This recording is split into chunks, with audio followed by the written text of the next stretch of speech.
welcome to another Short and Sweet, where it started out with the samples being short. And it's really sweet that they gave them to us. Here's another full bottle. Sort of been a trend here lately, but it was a gift. It happens. It's a gift. It was a gift for my birthday. Yes. A very special gift for my birthday. From the wonderful Dawn Nishida. Yes, who's also a patron, so thank you so much, Dawn. You do spoil me. I am not worthy. This is a 1989 Blanton's, which I guess I'll tell you is significant because it's the same year I was born. Oh. I'm not ashamed. I like getting older. I have better stuff.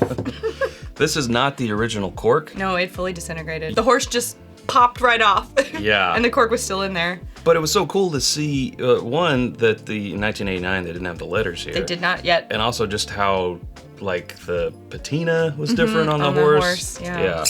Very cool. Definitely had that vintagey feel. So this is actually a little bit older than you are. This has been around for longer than I have, which makes me feel young at heart. This is June. June 21st, 1989 is when it was dumped. So that means it was distilled even 84, 3? I don't know. In the 80s. I mean, I can feel most people out there looking at this video being like, why would you even show me this? This is pointless for me. And I get it. We occasionally do vintages. You're not wrong, but it's fun to compare like things that either just talk about things that are no longer and how it's different than what's on the shelf today, or like this where we have Blanton's that looks just like this that is still on the shelf today. Like, how has it changed over time? Well. Based on the nose, quite a bit. It has the DNA, it's got that cherry note in there, but... And that, like, lusciousy, grape dark raisin, plummy. Lusciousy, if that's a word. Lusciousy. Luscious, it's luscious. It's a word now. It's just luscious, Sarah. A little vintagey funk, but not... A little bit. Not like it's, from the 60s or 70s. And not like in an oxidized way. It's a little bit of cinnamon, a little bit of oak, a little bit of that dark fruit, syrupy note that we love from Buffalo Trace. To your health. I don't think the palate hits as different as the nose does compared to modern day. Yes. I think the palate is still definitely in the ballpark. In the ballpark, but I do think that it feels more complex and layered. Yeah, it's a in the little nice, more rich. It's in the nice box seats of the But proof-wise, yeah, right. Of the stadium. And proof-wise, it feels the same, which I have to say, like, everyday Blanton's on the shelf, I get why people like it. I think it's a good product, but it often gets because of whether it be the availability or the bottle shape or the collectibleness of the horses or whatever, it gets, overhyped, and a lot of stores think that it's worth a lot more than what it should be at retail.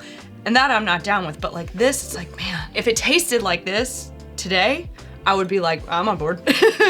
Yeah, for sure. I mean, it's still good. Like I said, it's still a good product, but man, this is just different. I could smell this nose literally for the rest of my life. I could wake up and smell this first thing in the morning. If they could have alarm clocks that released this scent, I would be, it's, waking up like Folgers in your cup. I would just be like, hello, let's start the day. With Blantons in your cup. Yeah, the nose is my favorite part. I agree. It's got the same finish and hug as a normal modern day 93 proof Blanton's. The cherry grape signature Buffalo Trace note is there. It's not as prominent though as it is today. I don't think. Not at all. I'm getting a little bit more of the oak and again some of that vintagey funk. Before we go any further, we want to pause and tell you about our home on the internet. It's whiskyambitions.com. It's where you can get the t-shirt I'm wearing and soon enough the long sleeve that Sarah is wearing. Just you wait. Yeah, this will be on the site Friday. Black Friday. Little doorbuster there. Special price for this guy. That's also where you can get our Glencairns, all of our glassware, hats, hoodies, bottle cut candles, and more. Always coming soon at whiskyambitions.com. And you can become a patron at patreon.com/itsbourbonnight and join our community for as little as $1 a month. And that is where we release our barrel picks. Lots of those coming soon. Oh man. The opportunity to participate in a barrel pick, potentially discounts on that merch Shab was talking about, and more. Got some hitters in the barrel pick section. Lots of exciting things coming. Oof. Also, stay tuned on Friday. Spoilers. I think for me, texturally, it's mellow, and yet there are also, it's just yummy. But it's really easy to drink. Like, if it was me, you, and 2 other people here, we could put a hurtin' on this bottle today. Oh, for sure. Like, and it would feel right. It would just feel fine. Nothing about it would feel wrong. No, it's easy to drink, but it's just there's this little something extra about it, and that's what I love about vintage pours. I like being able to compare modern day to vintage, and not saying that one is better or worse or whatever. Just like observing the change over time. That's right. I think it's cool to see, where this started, or an earlier version of this, and where it is now. Absolutely. As we said, definitely in that same ballpark, but just a different. Yeah, it's in the nice suits. A different era. Yeah. It was another time.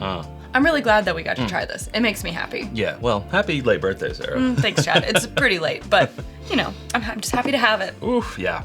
Hey, that's where we gotta leave it. If you haven't subscribed to us already, you can do so by clicking right up here. There's suggestions of other videos down here. We hope to see you over there in one of those. Thanks, Sarah. Thanks, Chad. Okay. And thank you, Dawn. Thank you, Dawn. I almost forgot, Dawn. The most important. Until next time, drink more bourbon.